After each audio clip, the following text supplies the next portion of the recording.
Switzerland should be ashamed of yourselves. You literally should be ashamed of yourselves. Congrats to Portugal. Congrats to Portugal. Let me not discredit Portugal at all. Congrats to Portugal.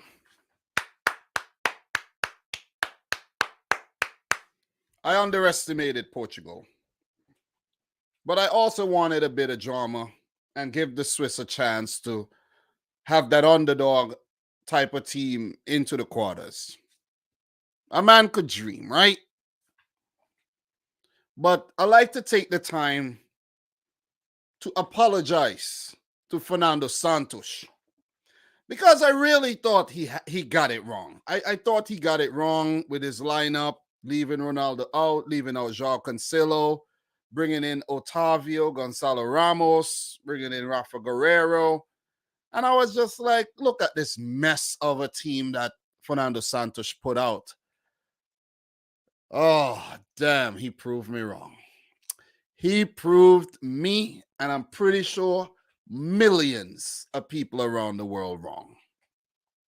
Because not only did they beat Switzerland, they completely destroyed. That is what you call Swiss cheesed up. They put tons of holes into the Switzerland team. Wow. What a display of attacking football. Relentless, merciless attacking football. No respect shown to Switzerland at all. And that's the approach you got to take sometimes. Portugal are saying, what's up? They're saying, take us seriously. Not because our World Cup record ain't that great, but take us seriously. That is what Portugal are saying at the moment. Take us seriously. Forget about the loss against South Korea. Take us seriously. Wow, man. 6. Gonzalo Ramos brought in for Ronaldo. And we were like, what kind of dumb decision is that? The man scored the World Cup's first hat-trick. Only one hat-trick. One at this World Cup. We just saw it. Gonzalo Ramos.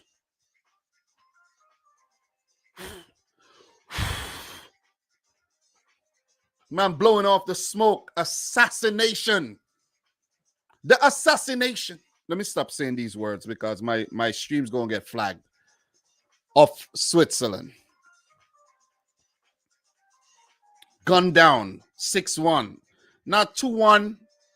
Not 2-0. Not 3-1, but 6. Switzerland are taking home a 6-piece meal. No drink. No drink. Let them eat it like that. Let them eat it. No drink. Nothing to wash it down. Why did Murat Yakin and Switzerland change up their tactics in this game? They usually play 4 at the back. I think they switched to like 3 at the back and went kind of defensive, you know? And we know the Swiss as a team to match the opponent's quality and their intensity and their levels, but they were nowhere near, nowhere close to Portugal on the day. I got to give a lot of credit to Portugal, man. First and foremost, Fernando Santos should put in 3 Brazilian-born players in his team. You know, Pepe, Otavio, Gonzalo Ramos, all born in Brazil, right?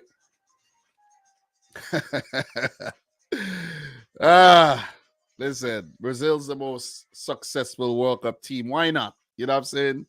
Why not? Is there any more of them in the team that he could have put on? Maybe. I can't think of any off the top right now.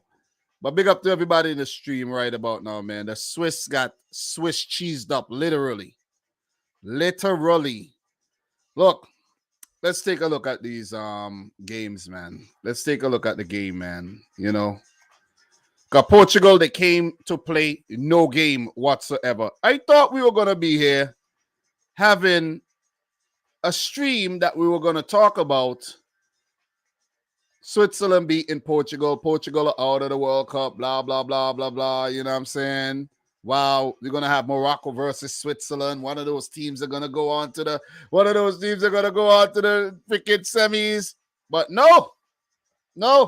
Portugal say, give me the Iberian derby. Let's go. Another Iberian derby. Bring it on. Bring it on, man. So, guys, Morocco beat Spain 3-0 on the penalty shootout after 0-0, 120 minutes. And if we scan across all the round of 16 games, man, let's start from the first one. Netherlands 3, the USA 1. Argentina 2, Australia 1. France 3, Poland 1. England 3, Senegal 0. Okay, we expected those, right? Japan 1-1, Croatia 3-1 on the penalties. Wow, Japan put up a good fight. Brazil 4, Korea 1. Morocco, put up a good fight, because I did say that in these last 4 games, we were going to get something special. And indeed we did. We had 2 very close games where they went to pens, and then we had 2 very one-sided games where 10 goals were scored. 2 in reply. Brazil 4, South Korea 1, and Portugal 6, Switzerland 1. Gonzalo Ramos, 17th minute, beating Jan Sommer at his near post with a bullet of a shot. God damn, that came from a throw-in.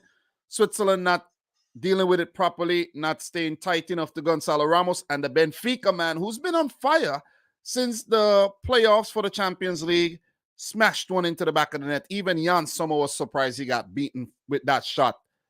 But that would have beaten anyone at their near post. So 1-0 to Portugal, and Switzerland were not out the game by the stretch of any imagination, right? But Portugal, they won top for the opening 15 minutes. Their pressure paid off, and they got that deserved goal. Fabian Schär, he was struggling with some injury around the 25th minute there. So that definitely affected the Swiss and their defense here against Portugal. Elvedi already had an illness. I didn't really know too much. I thought they were just tactical, bringing in Schär.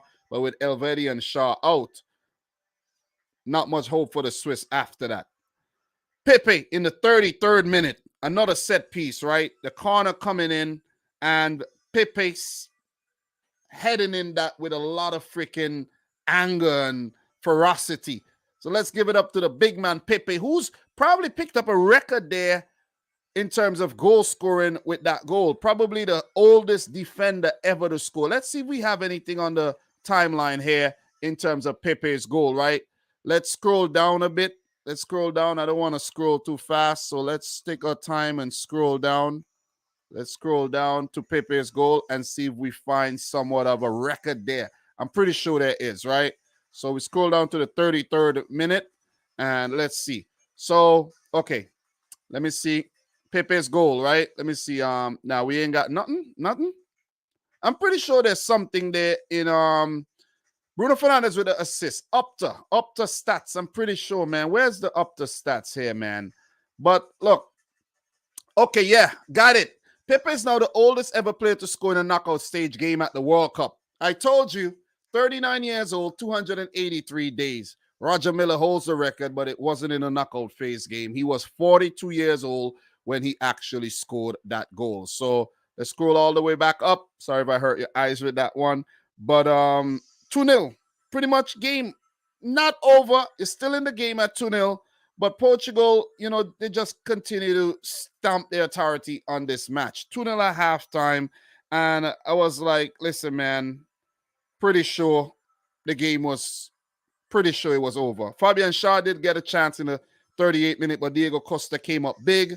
Gonzalo Ramos did have another brilliant chance that was saved by Jan Sommer. And Fabian Schär showing the yellow card during that. He would have missed the next game. 2-0 at halftime. And Portugal started off where they left off in the first half with that early goal to Gonzalo Ramos. And I made a note.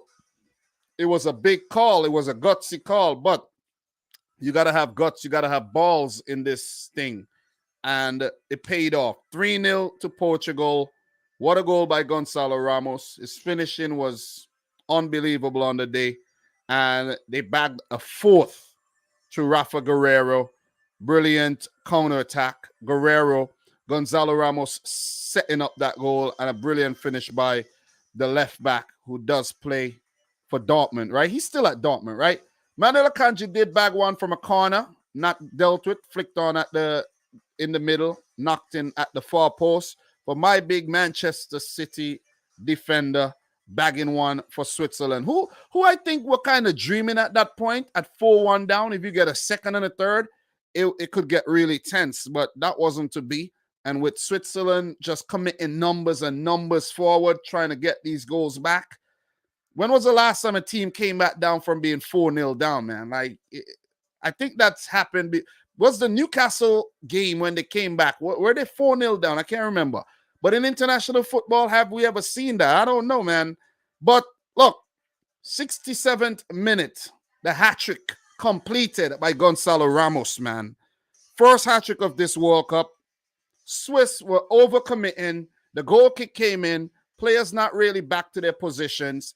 And the finish, again, sublime over Jan Sommer. Hat-trick, man. Gonzalo Ramos definitely could say he's one of Portugal's breakout start the World Cup. We knew of him before the World Cup, but you got to give him the opportunities. And then we saw another young stalwart coming off the bench in Rafael Leao, who I think should start over Felix with a brilliant finish to score his second goal of this World Cup.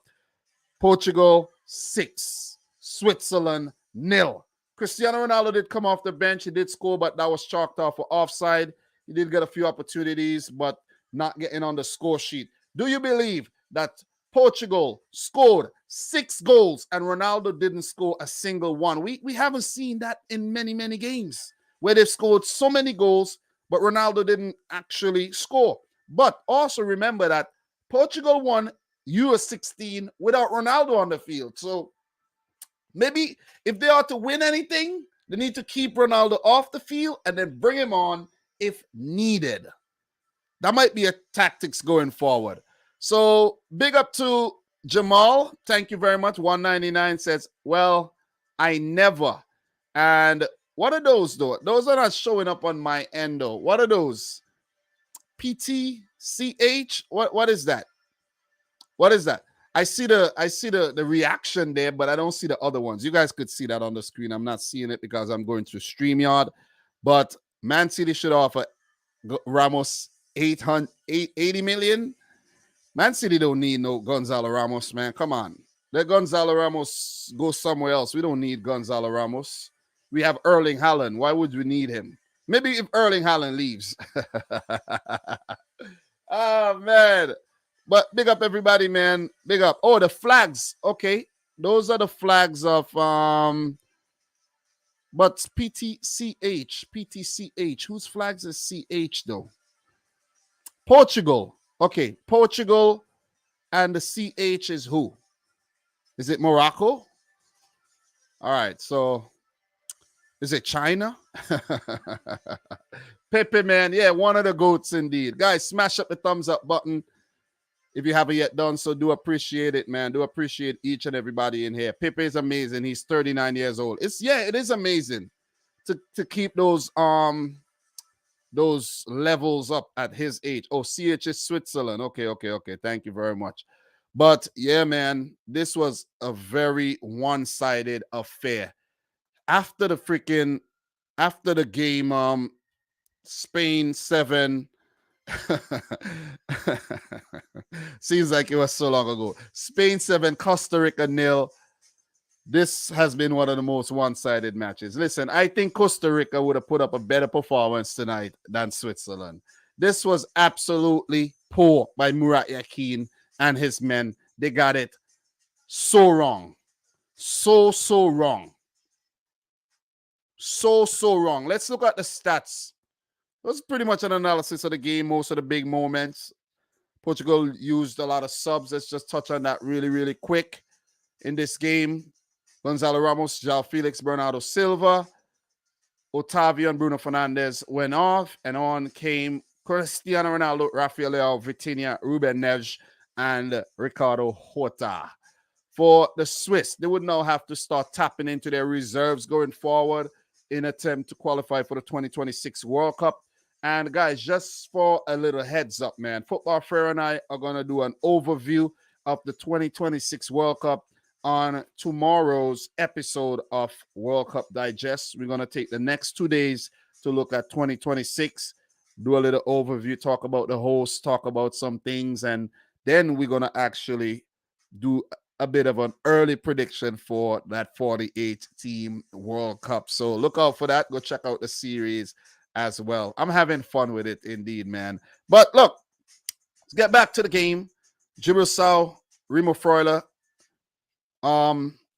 what's his name? Ruben Vargas, Embolo, and Shaw came off. And Dennis Zachariah, Harry Seferovic, Ire Komert, center back came on, Noah Akafor, and the young Arden Jashiri, who's going to be one of the players, along with Fabian Rieder, that they're going to turn to in the future. Noah Akafor is a bright spot as well if the Swiss are to make it back to the next Euros and indeed the next World Cup, because maybe we won't see some of these faces in 2026. Not a lot of them, but some of them. Most of these guys should be back.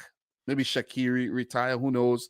But we should see most of these faces back at the World Cup in 2026 if they do qualify. So with that being said, man, guys, let's take a look at the stats for this game. 15 shots for Portugal, 9 on target. They had 47% of the ball. Switzerland, 53%, 10 shots, 3 on target. Not a whole lot of chances, if you ask me. Diego Costa didn't have a ton load of work to do whatsoever. Passes and every other stat pretty much even across the board. But the most important stat, the 6-0 win, 6-1, pardon me, for Portugal. They were deadly. They were unrelenting in the final third. 6-1, man.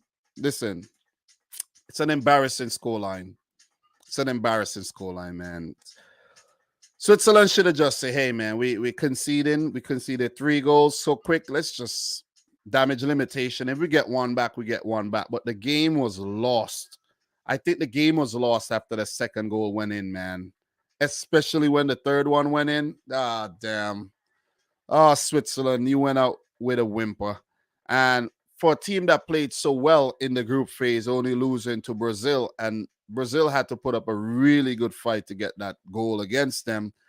I'm really disappointed in the way the team played. So, guys, out of all 8 quarterfinals that I predicted, I ended up getting, how many did I get correctly?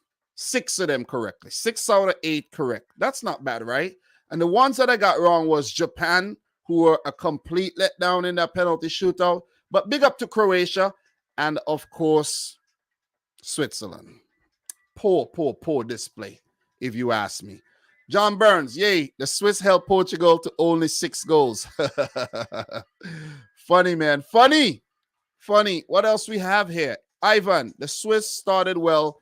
They totally collapsed after the first strike from Gonzalo Ramos. How did South Korea beat Portugal team? Well, they changed up a lot of players. And South Korea are not a team to mess with at all. Giannis saying that he got 3 A-Dows. Portugal can win it all as long as Ronaldo is on the bench. Yeah, I believe so too. I believe so. Even though I didn't predict them to make it out. But to be honest, guys, let me keep this real.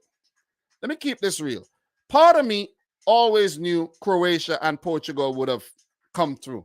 But the other part of me didn't want to be boring with these predictions and went for that left field pick for that underdog team to go through. So at least I'm having a bit of adventure. You see what I'm saying? That's what I'm doing right about now. I'm not per se hell-bent on one team winning there in terms of Switzerland, Portugal. But, you know, France, Poland, yeah, of course, I'm like, France are going to win. They're going to win, of course. Big up to Big John Hussein. Ronaldo contributed well on the bench where he doesn't get in the way. Clown. Yeah, I do think the Portuguese team play with a lot more freedom when Ronaldo is not on the field. You see what I mean? Because he doesn't hog all the attention and suck up all the energy and thinks everything is about him. So credit to him. He definitely helped the national team a lot. But there's a time when you got to realize, like, maybe we'll play a lot better without Ronaldo. And that is what that that is what Fernando Santos did on the day. I honestly, that's why you see I put that in the title, guys. I have to give Fernando Santos a lot of credit, because if it wasn't for him making these big, weird decisions, they would have lost. I do believe with Ronaldo up top today. Okay, let me put it this way. Ronaldo in this Portugal team, they probably would have lost. And this is actually why. This is actually why most of us went with that prediction, because we thought that we would have seen Ronaldo at the start. We would have seen, we would not have seen Otavio in the team, and give it up to Otavio for that back heel in one of those, the build-up, I think, for the first goal. That was nasty. God damn. Oh, Brazilian style. Give it up to Jamal, who says, did Portugal mean to send a message to Brazil? Maybe by scoring more. By scoring more in there, round of 16 matchup. Guys, look, most of us predicted the game on the fact that Ronaldo would play, but from the start. But Santos, he threw us a curveball. And this man deserves a lot of credit, man. Listen, I don't go back on my word and apologize and all of that very often, but I have to give the man a lot of credit, man. Listen, Fernando Santos, bro, listen, and I know a lot of people are giving him a lot of credit as well. So what we're going to do really, really quick, we're going to go over to Twitter and see what people are saying, and just take a look at his face. We need to see his face because he deserves a shout out. Not only did ESPN FC, not only did Fernando Santos bench Ronaldo, but also decided to replace him with 21-year-old Gonzalo Ramos, who had yet to make his World Cup debut. I don't think that's true, you know. I don't think that is true, you know. ESPN, you're getting it wrong. Let's go back. Portugal. Let's go back. Ghana. Bench. Let's check. Let us check. These guys are fucking up, man. Pardon my language. You see what I'm telling you? You see exactly what I'm saying? You see what I'm saying? You see what I'm saying here? Listen, stop embarrassing us over here in America, man. ESPN and Fox, they just keep embarrassing us. Like, how are you going to tweet that out? Anyways, pardon the language anyways, but still, let's go back again. Jesus Lord. Never mind that tweet, guys. Never mind. Never mind that. I take that back. I rescind what I just read. Okay? Let's go. All right, 6 minutes.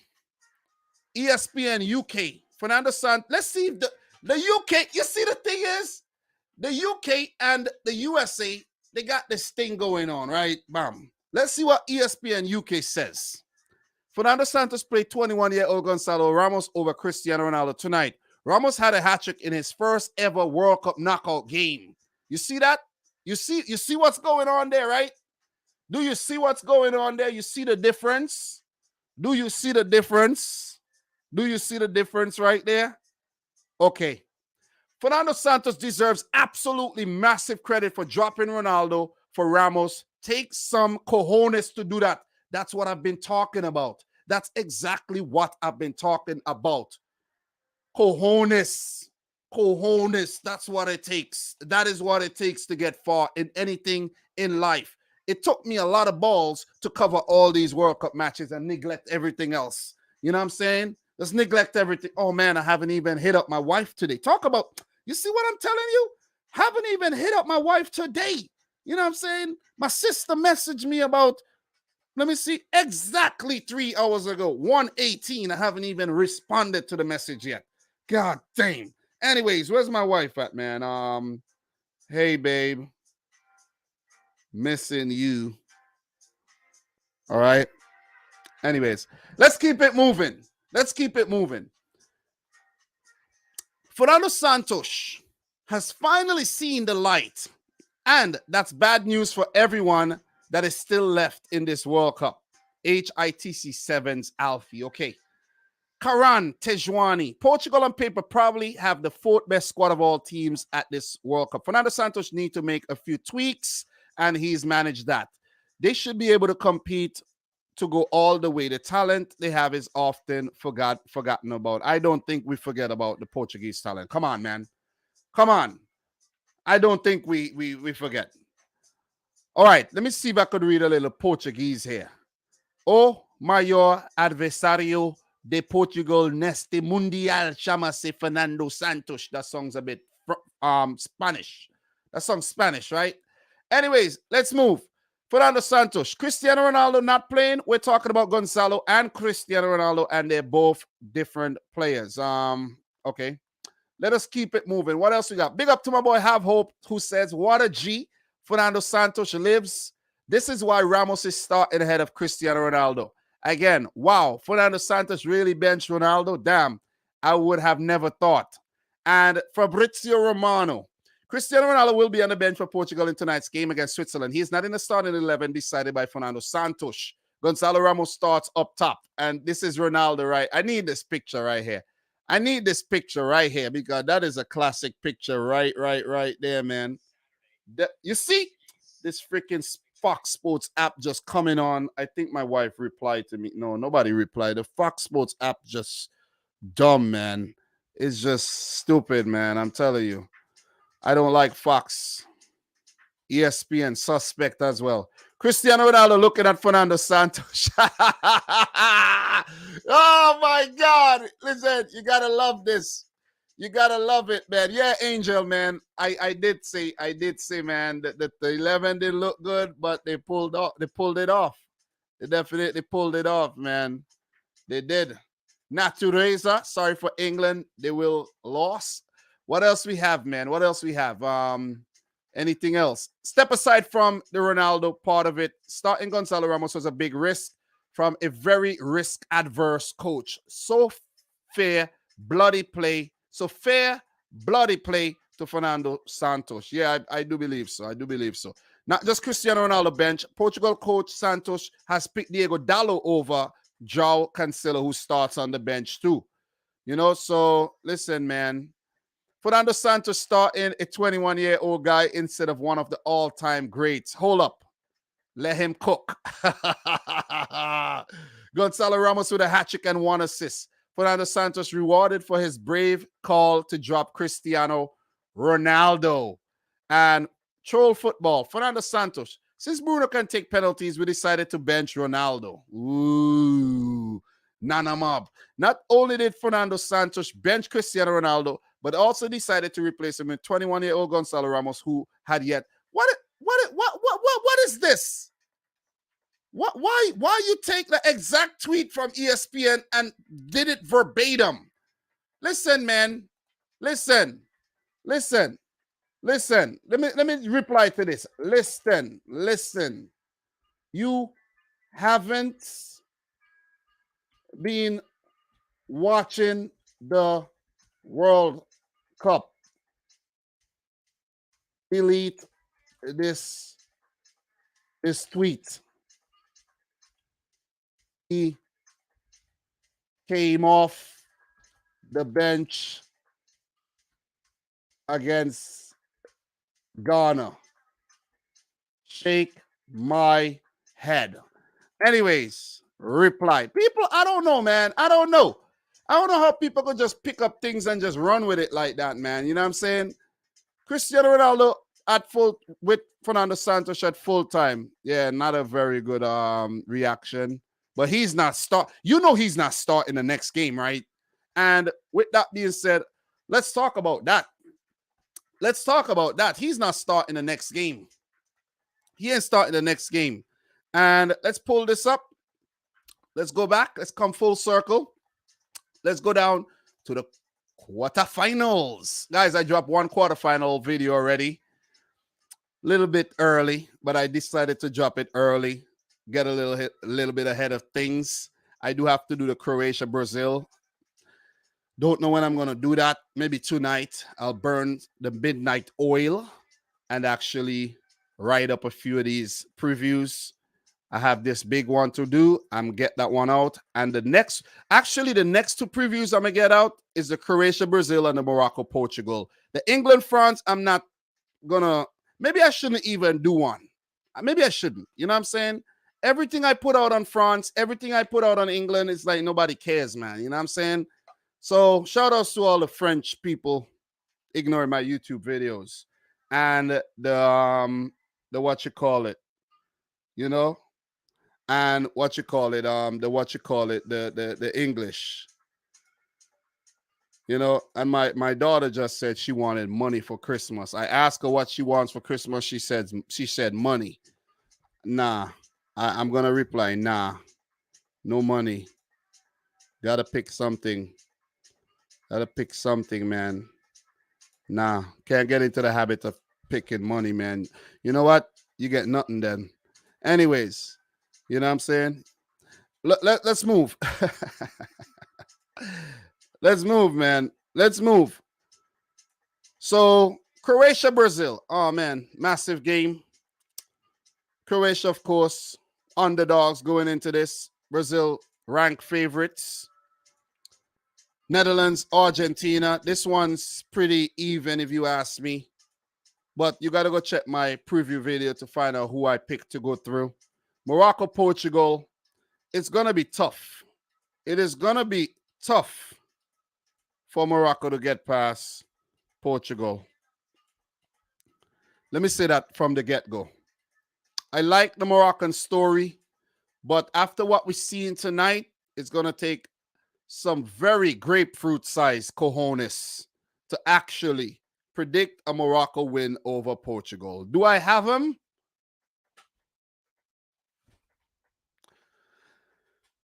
Not evidently. As for now, not evidently. Evidently not. England, France, listen. Is it coming home? Is it coming home? Guys, or would we see the Coupe du Monde go back to France? Merci beaucoup. Is that what we're going to see? Is that what we're going to hear? Merci beaucoup. Ça va, ça va. Je m'appelle Dominic. Je m'appelle. Comment t'appelles-tu? Comment t'appelles-tu? Comment t'appelles-tu? Il s'appelle Kylian Mbappé. Big up to everybody in the house, man. It's your boy Dom. Back with another live stream. Guys, I'm going to miss the World Cup when it's gone. We only have 12 more days of World Cup football. But I have a plan. And I don't care who want to come and join me. But we're going to be talking something to do with the World Cup every week. Every week going forward. Every week. I'm going to make some changes on this channel. Definitely going to make some changes on this channel, man. I was supposed to stick with my World Cup thing. I got sucked in by this club football. And since COVID, everybody's actually doing content. So the club stuff suffers. I'm going to go back to the old me. Seriously. I'm going to go back to the old me where I'm going to drop different type of videos. You know what I'm saying? I'm going to maybe use my other channel for the club stuff. I'm thinking about that and use this channel for some spectacle content. You know what I'm saying? Something different. World Cup stuff, Asian Cup, yeah. AFCON, Euros, things like that. We cover big tournaments. We talk Champions League, of course. But I'm having, you know, a change of heart when it comes to my strategy. But look, what we're going to do really quick, let's take a look at the bracket. We got to take a look at the bracket. Let's go. This is what the bracket looks like. Big up to Bowler VIP. I've been using their brackets all freaking World Cup. And something that we could actually do. And I'm thinking about this. Don't know if I'm going to do it yet. But I might want to actually do a combined 11 stream where we just do combined 11s. I was thinking about doing a combined 11 last night, but man, I kind of chickened out because I was tired, man. I was tired. Guys, I slept for about 9.5 hours today. The last 2 days, I've been sleeping a lot. You know what I'm saying? I've been just sleeping because I haven't been getting a lot of sleep. Not enough sleep at all. There was some days I had 2 hours sleep, 3 hours sleep, going to work for 8 hours, and I was falling asleep at work. Thank God I'm no longer, I no longer have to go to work for the rest of the World Cup, and I don't have to fall asleep on the job because I was up late doing content or watching World Cup or whatever. So Jamal is saying Argentina-Portugal final will be epic. Cristiano versus Messi. Look, anything we have going forward would be epic. Even anything with Morocco would be epic right about now, I have to say. And I did actually schedule the Moroccan penalty shootout clip on my channel. So that's probably out there cooking up right now. And I do have to make a thumbnail for that as well. And I do have to make a thumbnail for this video as well. But that's what the quarterfinals look like. Let's do a bit of head-to-head. We did look at Portugal-Morocco head-to-head already. But let's take a look at some head-to-head going into these matches here for these teams. Okay, let's do that. Let's do some head-to-head, guys. Let's have a bit of fun and do some head-to-head. I have some things to do, but I have a bit of time to hang out with you guys and do a little head-to-head, Let's do that, man. Let's start with the first tie, guys. And that tie would be the Argentina-Netherlands, right? Let's take a look at that. I did my preview, so you guys feel free to go check that out. Argentina-Netherlands. I had that tab open already, guys. This is the head-to-head between Argentina and Netherlands. Let me actually scroll that down. 3 wins for Argentina, and that's included a penalty shootout win in 2014. The Dutch do have 4 wins, and 2 games have ended in a draw. Actually, you could say 3, including the 2014 game. So they've only ever lost twice to Argentina, and that's in the 1978 World Cup final that Argentina hosted, and in an exhibition game called FIFA Celebration Match in 1979. They drew that game. Argentina went on to win on pens. And of course, Argentina basically have only ever beaten the Dutch one time when you really look at it in all reality. One time, and that's that 1978 final. That was a second straight final that the Dutch had lost. So if Argentina are to do this, it might take penalties, because after they lost that final, everything's been very, very close ever since. So that's what the matchup looks like between Argentina and the Netherlands. Let's go into the next one. Let's just click Brazil right here, and let's pull up the Brazil-Croatia record. We're going to click here. We're going to go to get to the Brazil homepage. And guys, this site is a very good site. 11 versus 11. You could get a lot of club stuff, international stuff. This is the site I use to get my head-to-head records, because they have a lot of information that's not on Transfermarkt. That's why I really stopped using Transfermarkt when it comes to head-to-head, because it's very inaccurate. So Brazil. Let's click Croatia. Brazil versus Croatia. Pretty sure not a lot of meetings. Yep, only 4 times.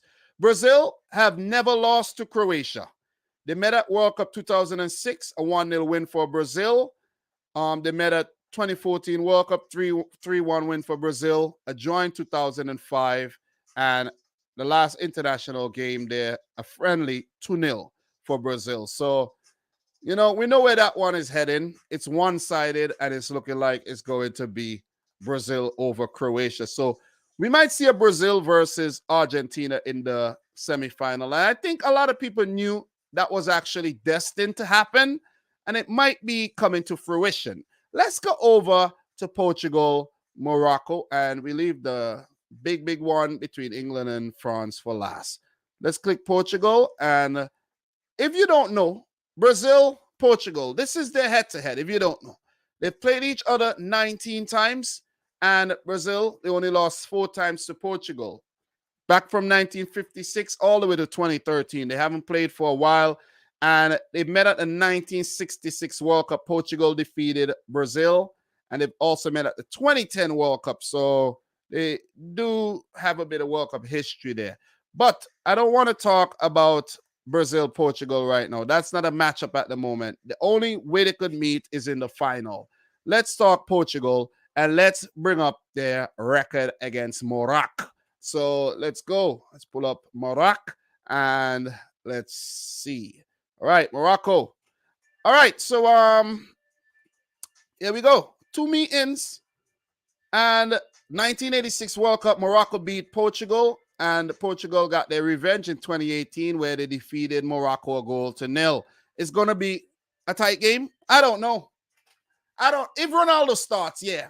But if we see Gonzalo Ramos again, I don't know, man. He might be up there in the golden boot race by scoring the next hat-trick. Who knows? Who knows, man? Maybe I'm getting a little carried away. Okay? Maybe I am. Let me not get carried away. So let's move. Let us move. Let's go England, okay?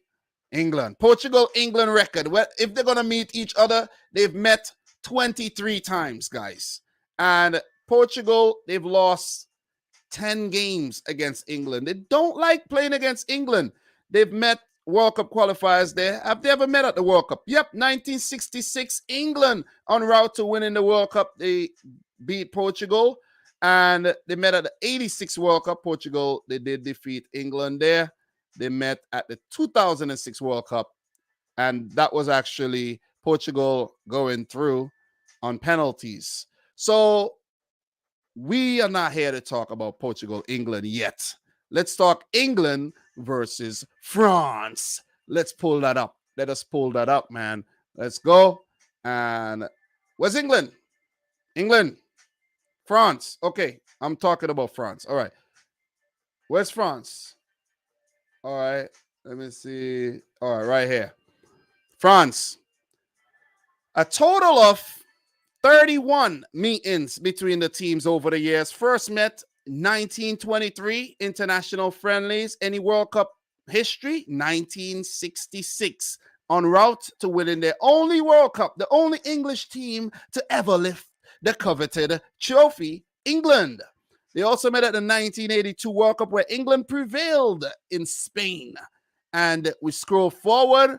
They've never met at the World Cup since then. So France are definitely out for revenge. They got that in the back of their head, and they want to avenge those former legends like Michel Platini and, you know, who else, man? Legends of France. What's the name again? Papin. Let's see who played in that game. 1982 match. Let's see who played in that game, man. All right. So lineup for France. They had Michel Platini. You had who else? I could reckon. I don't know a lot of these guys. You know, I'm not gonna act like I know. But where's Didier Six? Big up to Didier Six. I do know that player. Jean Tigana. Definitely know that player. Who else we got here? I don't know a lot of them, to be honest. And you guys might be like, Dom, how you don't know these guys? Listen, man, they were freaking playing before I was born. What you think? You know what I'm saying? What you think? England. Who do I know over here? Peter Shilton, of course. Let me see who else. Brian Robson, of course. Paul Mariner, of course. Trevor Francis. I had these names already. Ray Wilkins. I had his names already. Not all of them, but I had these names already, man. You know, Ray Clements. Who else? Glenn Hoddle. Kevin Keegan. Terry McDermott. Yeah, I don't know the rest. I don't know. I don't, guys, I might have to become a football historian and start looking through these things, but, you know, when else did they meet? 1966. We're not going to take any more, you know, deep dives on that right there. So big up to each and everybody in the house right about now. Appreciate you guys tuning in. Make sure you smash the thumbs up button for the live stream. It's your boy Dom back with another live stream for the round of 16, the last one. Guys, do you believe it? We only have 8 games to go. Only 8 games. The countdown, it's begun. Only 8 matches left. Big up to Bettel, who's going to love that I'm going to do something to do with the World Cup every week going forward. You know what I'm saying? Big up to Mattia. in the house as well. Big up to Jan, Zidane, Henri. Those guys were from the 1990s into the 2000s. So, look, what we're going to do really quick is we are going to land the plane. We've been live for a wee bit, you know what I'm saying? And we're going to land the plane so I could have a bit of energy to do some things, because I do have to go, link up with my boy Football Pharaoh later for us to do World Cup Digest, right? I could go down a rabbit hole right now, but guys, since I ate breakfast, I haven't eaten since. You know what I'm saying? So I gotta get something in the belly. You know what I mean? I don't want to get gas. I really don't want to. So make sure you smash up the thumbs up button if you're yet to do so. Big up to Gonzalo Ramos. What we could do really quick though, I could definitely make my thumbnail, right? I do have to make my thumbnail. So let's do that and let's talk. So make sure you guys drop something in the comments, drop questions, drop whatever you have in the comments. And guys, what you have in the background of this video is just a comic filter, right? Bam. Because if you really move Van Dijk right here, if you move these two Van Dijks, you see like a comic back there. You see that? So that was the look I chose for the quarterfinals. And I've been switching things up a bit there when it comes to the thumbnails, right? So let's talk. Big up to Melina in the house, man. Appreciate you coming through. I know you can't wait to see Arsenal play again. I know you fed up with this international thing already. And you're like, please, please, hurry up and finish World Cup. Big up to Big John. Best pick right now is Brazil versus France rematch 1998 final. I can remember that game, man. Those balls coming into the box, sliding off Zidane's head. Woo! That was a good game. Anyways, big up everybody. Angel, Jamal, Natureza, Count Zero, Night Heaven, Tony. Big up to Tony. What's that site? That site called 11 versus 11. Shane Mousse in the house, man. Big up to you. Big up to you. Big up yourself. Big up everybody in here. Let's make this thing. Where is that? Where is that, man? All right. I have this ready and ready to go. So it's a lot of work to do. I gotta just remove all these off of here. You know. Who was the home team? Yeah, Switzerland. Yeah, so let's just do this. Let's just do this. You see, I'm not shy, you know. I could do my work right in front of your faces, man. You know, I'm not showing off or anything. I'm just using my time wisely. And I could talk to you guys. You guys could drop your comments. We're chilling. We're talking World Cup football. We're talking quarterfinals now. The round of 16, it's over. You know what I'm saying? We're talking quarterfinals now. Massive, massive, massive teams left. We have the Netherlands, of course. Louis van Gaal in charge. It would be crazy if he leads this team to win a World Cup, something that the Netherlands have never, ever done. They've gotten to 3 World Cup finals, 1974, 78, 2010, lost all of them. They've got to quite a few semifinals as well. So, listen, they're craving World Cup gold. As for Argentina, they've won the World Cup twice.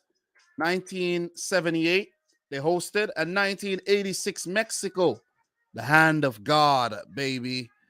And they will be looking to win, which will be Messi's first World Cup title. Imagine Messi's been around since 06, right? 6, 10, 14, 18. This is his 5th World Cup.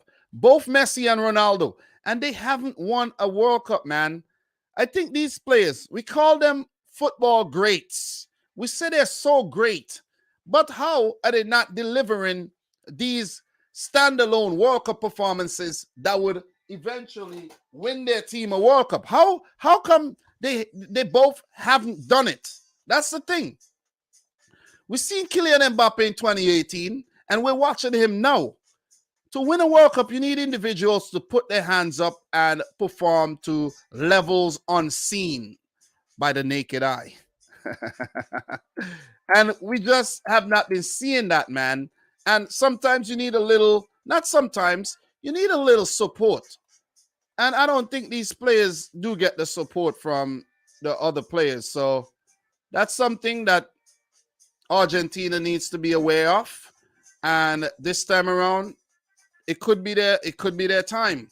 They got very close in 2014, but of course, Gonzalo Higuain and Ezekiel Lavezzi was actually missing them for fun, like they were playing for the opposition team.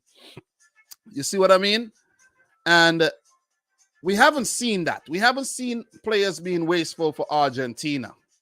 Could Scaloni lead Argentina to a first World Cup win since 1986? That's 36 years ago, right? Just before I was born, Argentina won the World Cup.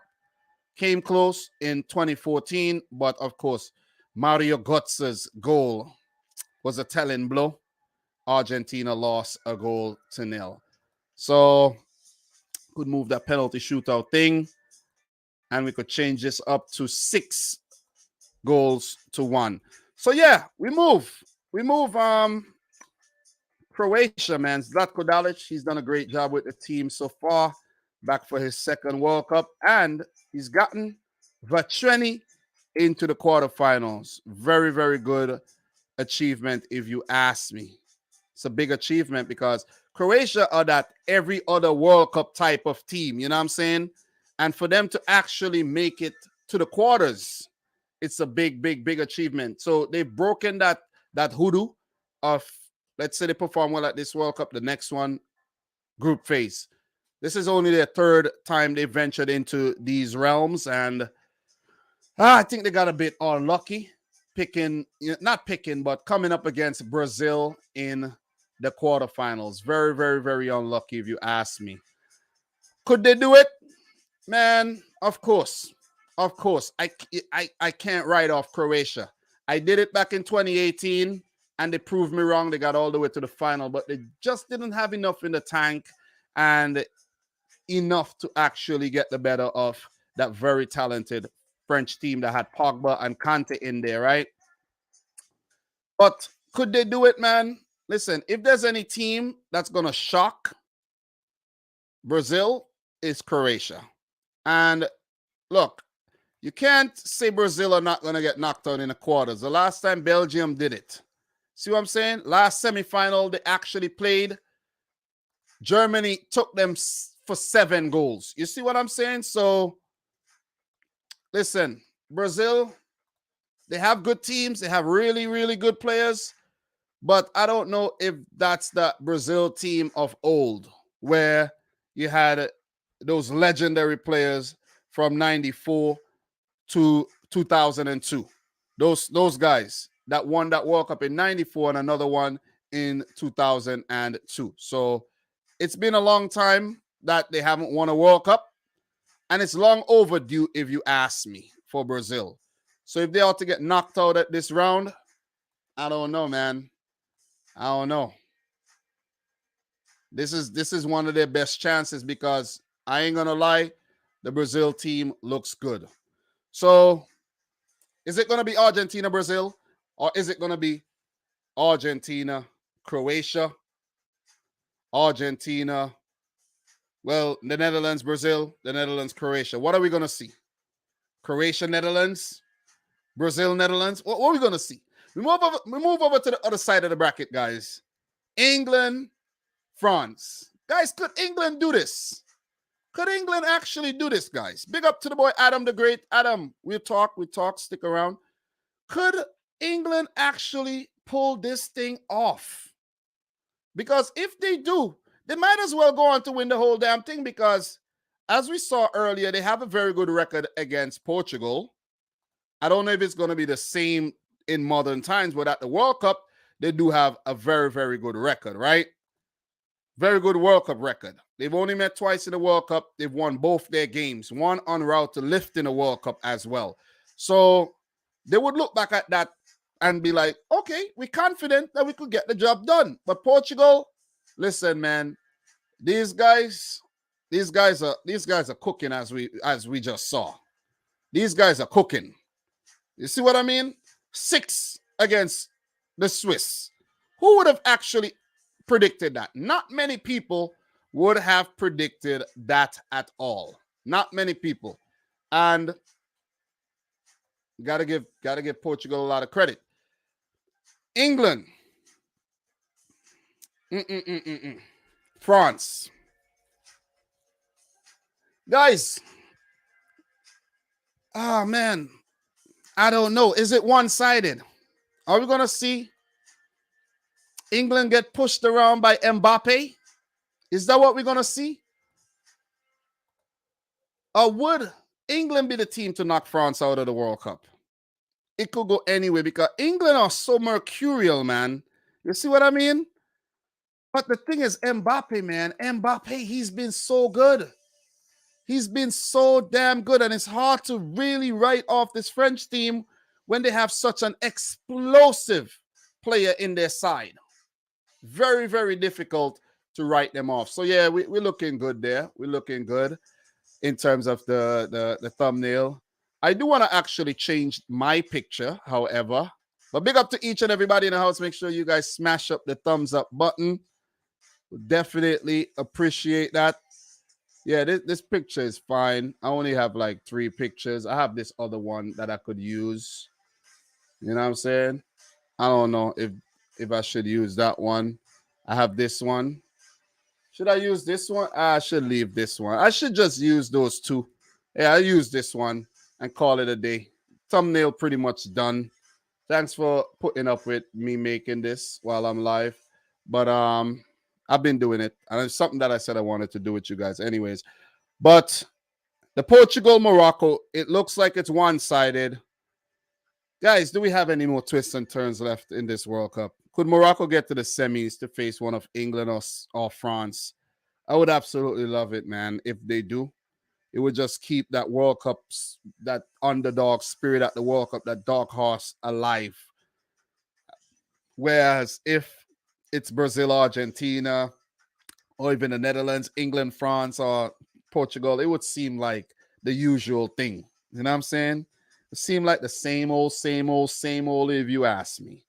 But look, give it up to Portugal to land the plane on picking up this massive, massive victory against Switzerland. Switzerland didn't put up a fight whatsoever. Really didn't. Really, really didn't. So what else we have here, man? Yeah, that is Santos smoking a cigarette for real, man. He took it out, smoked it at the field. So, guys, that'll be it for today. It's been fun. Been definitely fun. I have more work to do. Have something to do on the Croatia-Brazil game. I'm gonna link up with my boy Adam the Great.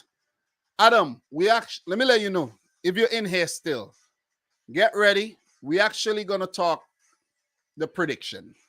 Let me know your thoughts. You're gonna let me know your thoughts on the team so far, and we're gonna talk the prediction. You know what I'm saying?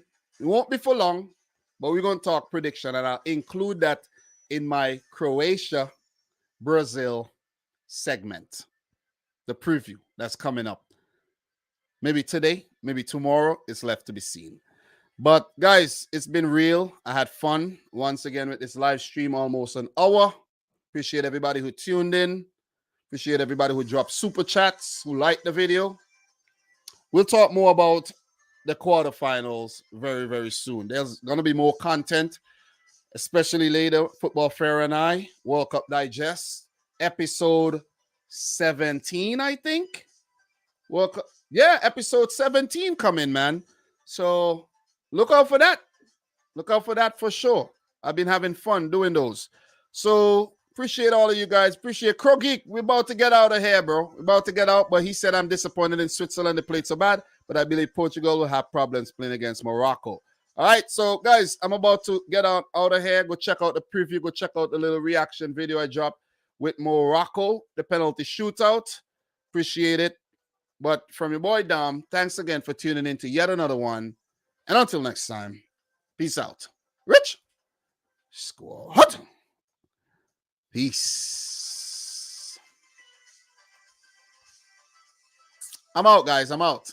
I know you want to stick around and talk World Cup, but I got to get back to real life. Okay? I'm out. If you're just joining, see ya.